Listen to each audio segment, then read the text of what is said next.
President Trump says he never visited Jeffrey Epstein's private island. Listen. I never had the privilege of going to his island, and I did turn it down, but a lot of people in Palm Beach were invited to his island. In one of my very good moments, I turned it down. I didn't want to go to his island. Those comments come as attorneys for the longtime Epstein accomplice, Ghislaine Maxwell, are expected to make their final... And that's stuff we already knew, right? Obviously, we already knew that.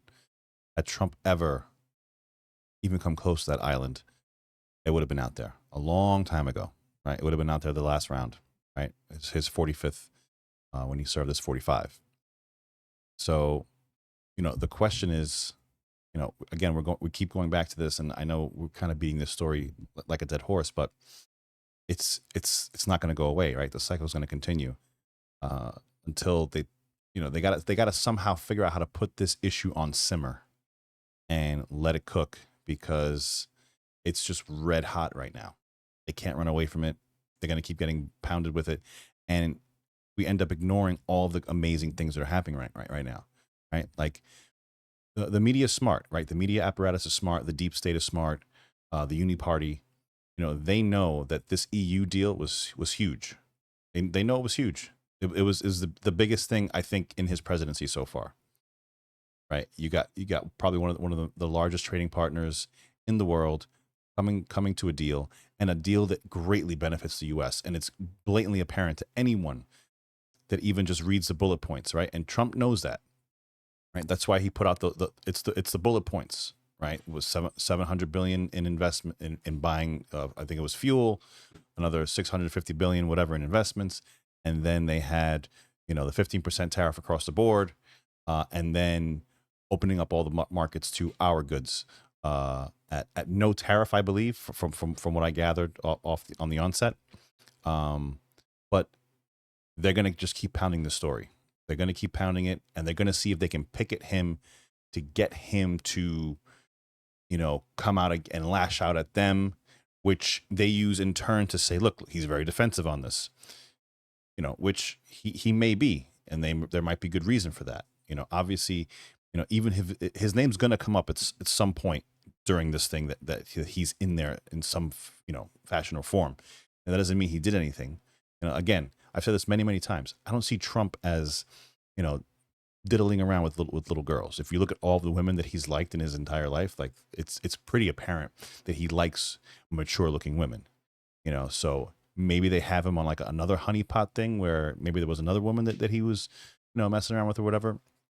When you look at the Stormy Daniels case and other things like that, that's definitely a possibility, right? That he just doesn't want some of this dirt to come out. It's also very possible that he doesn't want some of his people that are helping him out, what they did, to come out, right? Whatever that may be, right? So he's trying to push his agenda forward.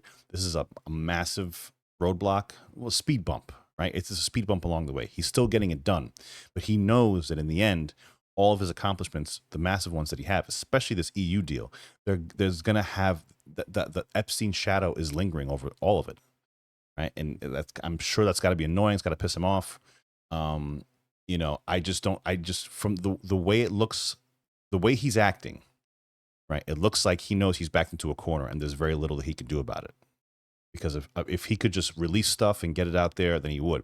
The Maxwell thing going on right now, she's giving up names. I just kind of find it a little suspect that it says she's giving up 100 names. Like, I'm sure there's some variance in that, but the question is like, what? I just don't know why you would give a number out as the administration, right? You just say she's giving us information. We're going to comb through it all. We're going to verify and everything, and then we'll release things when we were able to, right? It's an ongoing investigation. Like, they just got to learn some of the talking points of every politician, right? We're taking in the information, we're processing it, we're analyzing it, and we're going to get it out as soon as we can, right? But just to give these like 100 names that she gave, and it's just, I don't know. I don't like the way they're handling this. By the way, please, if you guys can subscribe, it really helps me out a lot. Just hit the subscribe button. Doesn't cost you anything. Helps me out a lot. So if you can do that, that'd be great. Let's take a look at what else they have to say. Final pitch to the U.S. Supreme Court as they look to try to overturn her conviction. She's currently serving 20 years in prison.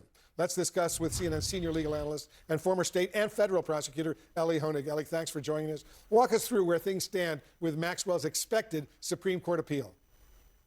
So, Wolf, back in 2008, when Jeffrey Epstein was prosecuted by Justice Department prosecutors in the Southern District of Florida, he was given an outrageously lenient plea deal. And in addition to all the sentencing benefits that Jeffrey Epstein was given, there was a really unusual provision in that deal, which said that none of Jeffrey Epstein's co-conspirators will be prosecuted in that district. Now, fast forward to 2020, Ghislaine Maxwell gets indicted in the Southern District of New York, a different part of the Justice Department. And Maxwell has argued both at the trial court and the Court of Appeals that that deal DOJ made back in 2008 benefits her. It says she can't be prosecuted if DOJ says she's one of the co-conspirators. However, DOJ's position up until now, including now, has been that that deal was only binding on the prosecutors in Florida, not on prosecutors in New York, and that that kind of deal, releasing co-conspirators, is basically invalid because it's so much against public interest. So judges have ruled against Maxwell at the trial court level and at the Federal Court of Appeals level, and now Maxwell is down to her last hope, which is trying to get the U.S. Supreme Court to take up this issue. So what do you think? How much of a hope does she have?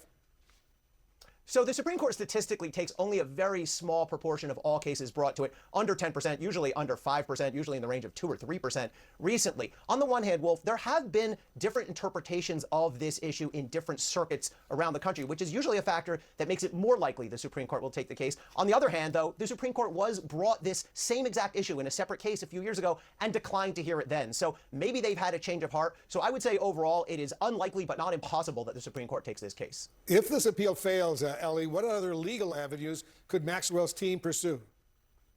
So it's clear that Ghislaine Maxwell now is making a play for some sort of leniency. She got a 20-year sentence. She's about 5 years into that sentence, and she's in her mid-60s. The other way she could get relief, or there's really two main ways. One is to hope for a pardon or a commutation, and we've seen various comments made by the president refusing to rule that out, saying he hasn't thought about it. But the other one is Maxwell can try to convince DOJ prosecutors, and this may be what's part of behind the meeting that she had last week. She can try to convince the DOJ to write a letter, what we call a Rule 35 letter, to a court saying, yes, she's already been convicted and sentenced. However, she's been cooperative. Her cooperation was helpful, and therefore, Judge, we ask you to resentence her to something lower. Now, DOJ should be very careful about when they write those letters, especially in a case like this, but it is theoretically and procedurally possible.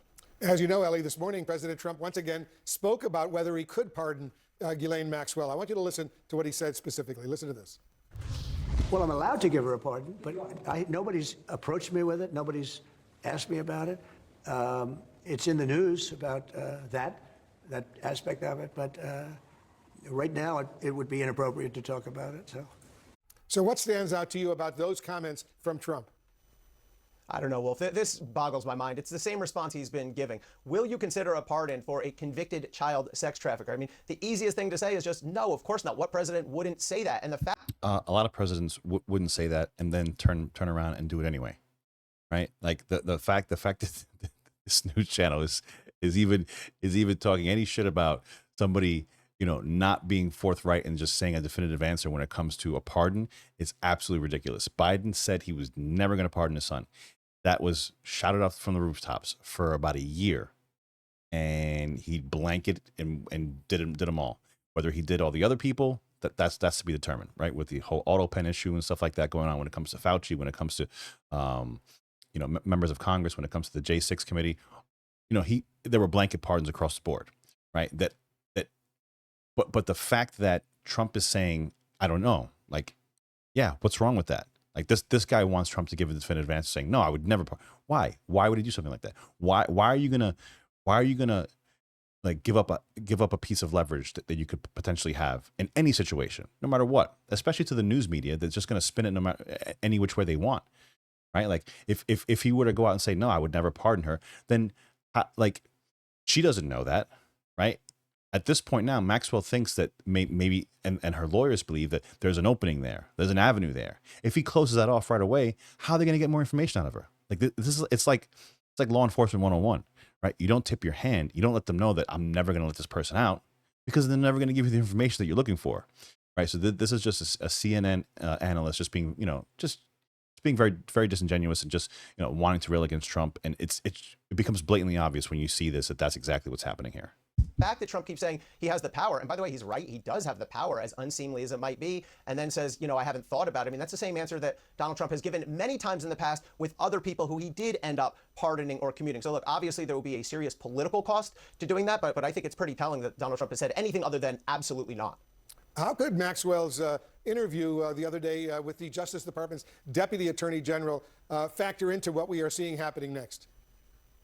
Well, I think the play we're going to see from Maxwell's team is obvious and the right play from any defense lawyer's perspective, which is to make an argument to DOJ. Look, she has now come forward. She has given you valuable, truthful information. Whether that's true or not, I don't know, but that'll be what Maxwell's attorney says. And therefore, we want you to go to a court and ask for sentencing leniency. From DOJ's perspective, it's a little bit unclear what exactly they're doing. I am skeptical that Ghislaine Maxwell is anywhere near credible enough to sign up as a cooperator and to bring up. It's so apparent what DOJ is doing here, right? The public is demanding blood. They want a head. They want accountability, right? And DOJ, at least they have to give the illusion or at least the appearance that they're seeking that, right? Like, you know, this guy's talking in the legal sense. Oh, you can't use her things for prosecution. Okay, ultimately that's what people want, right? But before then, people just want accountability, right? So I don't know what she's giving, how credible that is, how that can be released or whatever. But the people just want to see things moving in a direction. And that's the purpose of this whole fiasco right now. That's what DOJ is trying to do, because they dropped the ball on this, right? Pam Bondi dropped the ball on this big time, right? Cash and Bongino, they were railing against this for years. They were saying they're going to get the Epstein list day one. They get into the office, something happens. It's obvious that something went down, right? Somebody told them something, and the kibosh was put on this. Had they done it the right way and just played it close to the chest and say, listen, we're reviewing everything. It's going to take time. I don't know what happened. Something got to Trump. Something got to someone somewhere that said, you need to stomp this out right now. They tried stomping it out, and it just blew up in their faces, right? Had they just played the long game on it and just said, we're reviewing stuff, it's taking time, there's a lot of information here, everything would have been fine. They put forward phase one. Bondi puts forward phase one, which obviously that means there's going to be a phase two at the very least. And when that doesn't come out and they just try to put the kibosh on it, everybody explodes. And rightfully so. Like, how are you telling these people that all this stuff is going to come out and we're working on this and this and that, and then do a complete 180 and say, yeah, nothing to see here? All they had to do was just stretch it out. If they knew that this couldn't come out, which honestly, the people that kind of know anything kind of know that this can't come out, right? And whatever does come out now, God knows how tainted it is, and it's probably tainted leaning towards anti-Trump people, right? I mean, you got to think, if this has been sitting in James Comey's daughter's office for the past 4 years, like, what do you really think there's anything in there that's going to be other than like you know, anti-Republican stuff or you know, not even Republican, like anti-uni party stuff, right? All that stuff has been siphoned out, right? It's just been it's gone missing. Yeah, that stuff is not there anymore. The only thing that's going to be left there is, you know, if Trump's name shows up 10 times, that'll be there, right? But all the Gates stuff and all the other stuff, all that stuff is gone, right? It's all been bought and paid for, and it's gotten out of there somehow. So, yeah, it's again, many drop balls on this. I don't know how it's going to end up in the end, but yeah, we'll see, guys. Let's finish this up. I don't know how much more they have to say. Other indictments based on her information. I cannot envision myself ever having done that. It would shock me if DOJ did that. So maybe they're just trying to get her information. Maybe they have some interest in getting whatever she said out there to the public to try to appease critics. But there's an interesting sort of political and legal dance happening here between the parties. I want to play some of what Republican Congressman Thomas Massie said about the possibility of subpoenaing Jeffrey Epstein's estate. Listen to this. I think we should get a lot more than just the book. Let's get the financial records of the estate. Follow the money, as they say up here. We should look at the plea bargain, open that up. How big of a development, Ellie, would this be? What could lawmakers learn if that were to happen? Well, it's an interesting idea by Representative Massie, and I know he has some bipartisan support. On the one hand, the notion of let's subpoena the Epstein estate. They can do that. Congress has broad subpoena power. Now, the estate might well resist it, and it may well end up going to court, but I think the Representative Massey is right that could shed some light on really the mystery around Epstein's finances. There's then a separate question about subpoenaing DOJ. Now, traditionally, Wolf, the Justice Department would resist that type of subpoena, would say, we don't open up our closed files to Congress. However, if you think about the political reality now, I think it's pretty tough for Pam Bondi to say, no, we want to legally resist a subpoena from Congress, especially if it comes with bipartisan support.